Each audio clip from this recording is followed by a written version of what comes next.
Hey guys, welcome back to my channel. Today's video I'm very excited to do because I'm going to be ranking my mini palettes that I have in my collection. I love all my eyeshadow palettes, and in the past year I definitely grew my collection of mini eyeshadow palettes. I saw Angelica Nyqvist do this video. However, the creator of this video idea was Lauren May. I will have both of their channels linked in the description box for you. I put my spin a little bit and I decided to rank them for you today. I have 14 mini eyeshadow palettes in front of me and I can't wait to share them with you. If you're new to my channel, welcome. My name is Eve. I love all things beauty. If you enjoy makeup and beauty videos and a ranking of eyeshadow palettes, give this video a like, and of course I invite you to subscribe to my channel if you haven't done that already. And without further ado, let's dive into ranking of my mini eyeshadow palettes. The makeup that I'm wearing today will be linked for you in the description box as always. Let me tell you a little bit how I came up with the ranking and what I took into consideration. In today's video, I only considered the palettes that are actually physically small by size, something that I can fit in the palm of my hand, something that I can easily travel with, or quints and quads. I definitely have more eyeshadow palettes. They're 6-pan palettes. However, they were on a larger size and I thought it wouldn't be necessarily a very fair game. So those palettes are not included in this video. However, there are some eyeshadow palettes, they have 6 pans in them and they made it to this ranking video because of their actual physical size. In this ranking, I also have some palettes, they're from the same brand.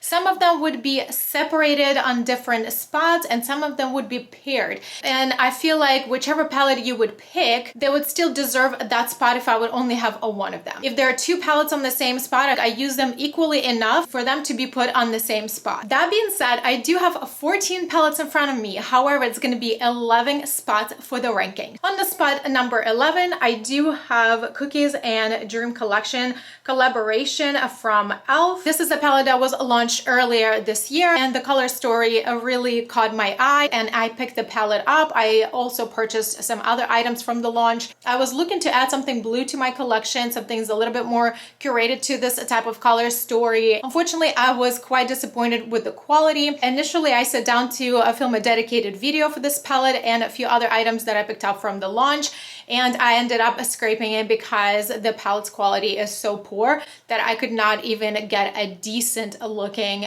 makeup look out of this. I heard other people talk about this collection and doing some looks with this palette. It makes me almost feel that my palette was a dud rather than just overall a poor quality of a launch. This is the reason for me personally why this palette ends up on the last spot today. I just do not reach for it. On spot number 10, I do have a palette that most of you probably either don't know about it, or if you have been around beauty community for long enough, you will probably just remember it from like a million years ago. This palette used to be popular in its own times. This is a Naked 2 Basics by Urban Decay. We get all the cool tones, pretty much like grayscale here. This is a 6-pan palette, however, is mini enough to fit in the palm of my hand, so that's why I included it in the ranking today. This palette was pretty popular in the contouring days. I've had this palette for a few years, but not that long. I used to use this deeper shades for my eyebrows when I picked it up. I haven't reached for this palette in a very long time because I generally do not tend to reach for cool tones, especially grays like this. Plus it is all full matte. I'm pretty sure you can still get a beautiful look out of this. And then this shimmer is very, very subtle. My preferences these days are slightly different. I like my shimmers and I like to experiment with more vibrant colors these days and more dimensional looks. You still can create a beautiful, matte, neutral, cool tone look. However, I just don't reach for it. I do have quite similar palette to what I just talked about. However, it gives me more inspiration,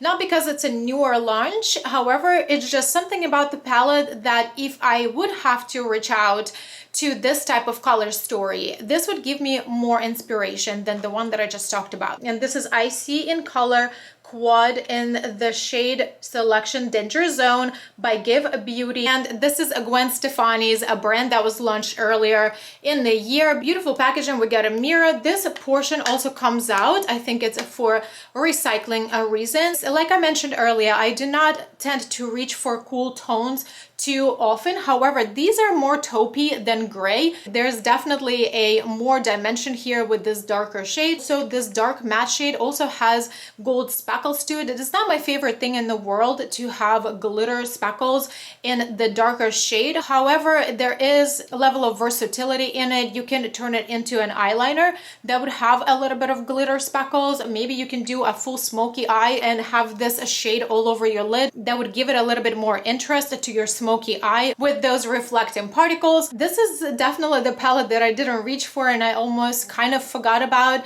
since I reviewed the entire brand and I use this on camera. However, this does give me an inspiration if I would have to reach to this type of color story. On the spot number 8, I have a more colorful palette and I absolutely love the color story. It is from the brand that I personally became familiar not so long ago. However, I instantly fell in love and my collection of eyeshadows from that brand definitely grew very quickly. On the spot number 8, I do have Natasha Denona Mini Love Palette. For the longest time, I could never see myself wearing pinks on my eyes ever because I do have like a semi-hooded eye. I was kind of almost terrified of pink shades on my eyes because of the structure of my eye. However, it almost made me feel like I looked like I cried. I have to admit that partially that could be due to a lack of a skill level with brighter eyeshadows. However, when I started getting more into color, this color story really appealed to me. Arrangement for this palette makes it easy for you to create looks, and the formula of course makes it easy for you as well. Both of these mattes are cream mattes. They pack really nicely. They have a really nice intensity to them that would help you to create that dimension of the look,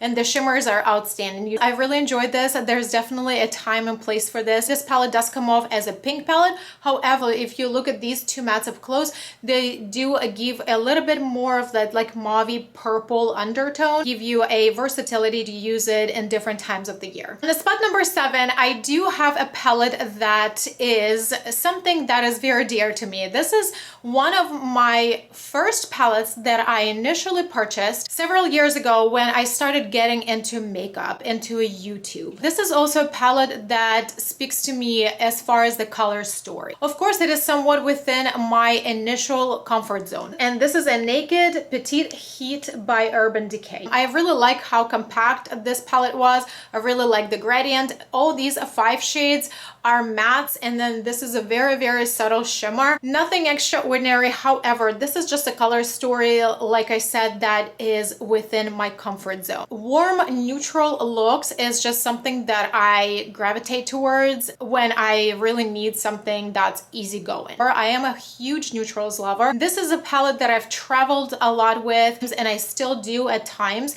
I really feel like I can create really beautiful looks. Yeah, they come out very monochromatic and quite simple in a way. However, I do enjoy my matte looks, especially when it comes to warmer shades. I like this palette a lot then, and I still like it. On the spot number 6, I do have a duo, 2 palettes that are kind of go hand in hand. They're from the same launch. They're just a slightly different color variation. These are the monochrome shadow quads from Hard Candy. These palettes were launched not so long ago and I picked them up from my local Walmart. There were more color selections available. However, I decided to try 2 just to try out the formula. I've never tried anything from Hard Candy before. The reason why I put them on the same spot is because I think that these color stories are kind of interchangeable for me. They are kind of in the same color family that I feel comfortable reaching for, depending on which color story I like to use. But for the price, the quality for these is really, really good. So on the spot number 5, I do have a palette that I've spoken about multiple times on my channel. This is Coral Me Maybe by Essence. This is a cute little palette that I picked up again earlier this year. I really love this color story. I use this palette a lot during summer. This palette is $3.99 and it performs like it is so much more expensive than what it is. Even within this tiny palette, you get a mirror, you get a sturdy packaging,